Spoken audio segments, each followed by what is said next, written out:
Assalamualaikum warahmatullahi wabarakatuh. Bismillahirrahmanirrahim. Alhamdulillahirabbil alamin. Allahumma shalli ala sayyidina Muhammad. Berjumpa lagi dengan mata kuliah Organizational Behavior yang insyaallah pada hari ini saya akan membahas tentang sikap dan persepsi bersama saya Abu Thalib.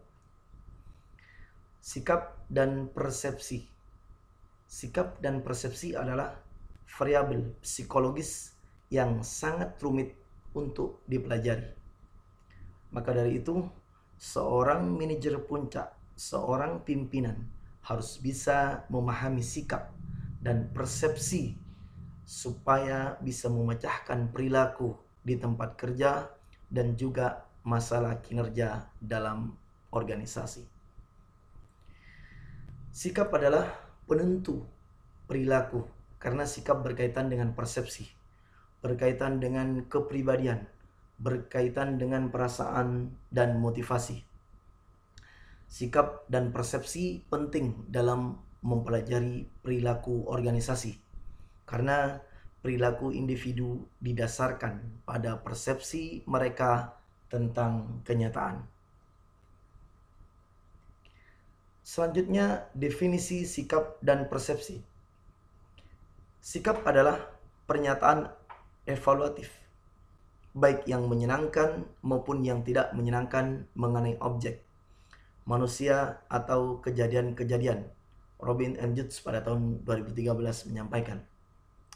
Berbeda dengan Gibson pada tahun 2012, sikap adalah perasaan positif atau negatif atau keadaan mental yang selalu disiapkan, dipelajari, dan diatur melalui pengalaman yang memberikan pengaruh spesifik pada respon seseorang terhadap orang, terhadap objek, dan situasi.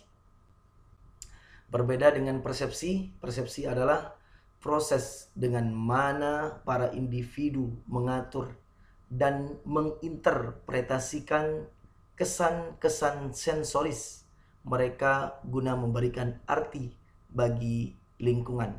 Robin and Judge 2013. Sedangkan Ivan Sevic pada tahun 2005 menyampaikan persepsi didefinisikan sebagai proses kognitif dengan mana seorang individu memilih, mengatur, dan memberi makna bagi rangsangan lingkungan. Selanjutnya, komponen-komponen sikap. Ada 3 komponen sikap, yakni cognition, affect, dan behavior.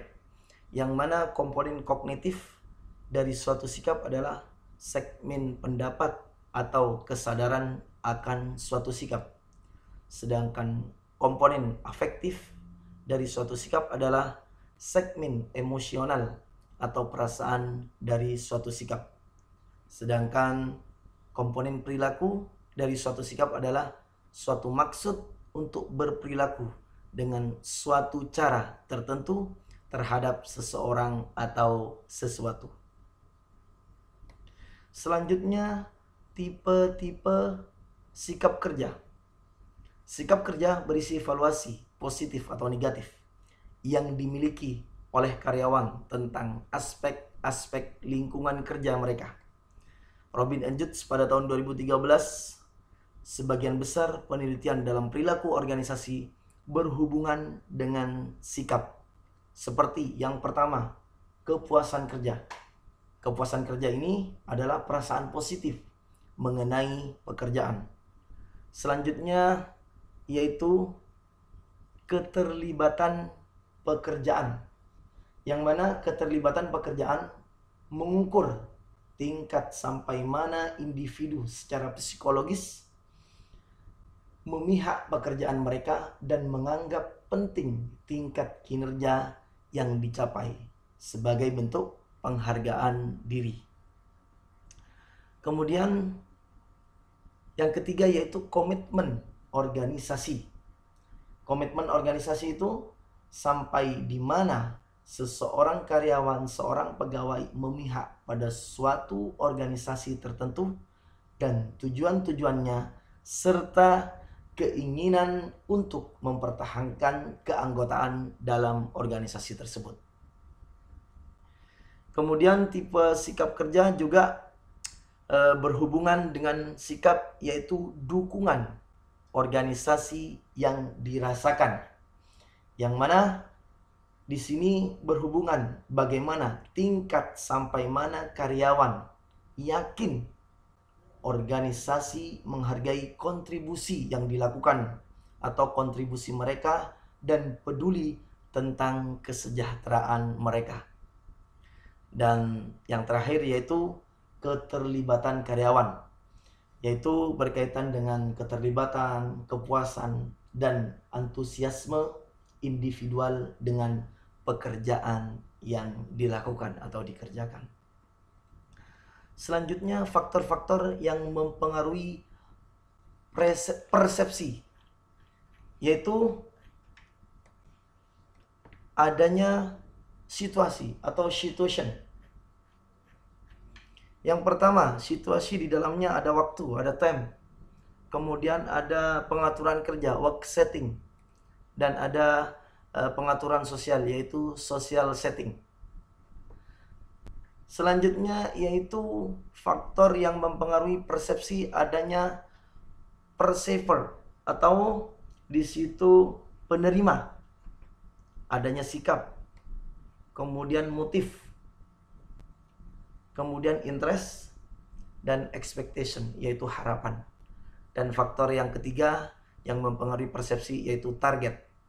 Di situ ada novelty atau kebaruan, ada motion, adanya gerakan, adanya suara atau ukuran, sound atau size, terus kemudian adanya latar belakang, background, dan yang terakhir yaitu adanya kesamaan atau similarity. Itulah faktor-faktor yang mempengaruhi persepsi.